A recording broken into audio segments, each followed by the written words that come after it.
મહત્વના સમાચાર સુરતથી કે જ્યાં હેલ્મેટ વગર વાહન હંકારતા વાહન ચાલકો પર બાજ નજર રાખવામાં આવી રહી છે અને આ માટે ડ્રોન કેમેરાનો ઉપયોગ થઈ રહ્યો છે।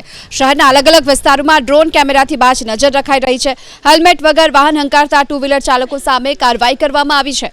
ડ્રોન કેમેરાથી હેલ્મેટ વગરના વાહન ચાલકોને હાલ દંડાત્મક કાર્યવાહી પણ થઈ રહી છે। ઈ-મેમો જનરેટ કરવાની ટ્રાફિક પોલીસ કાર્યવાહી કરી રહી છે। શહેરના જુદા જુદા ટ્રાફિક જંકશનો પર આ પ્રકારે ડ્રોન ઉડાવી અને હેલ્મેટ વગર વાહન હંકારતા વાહન ચાલકો સામે કાર્યવાહી કરવામાં આવી રહી છે।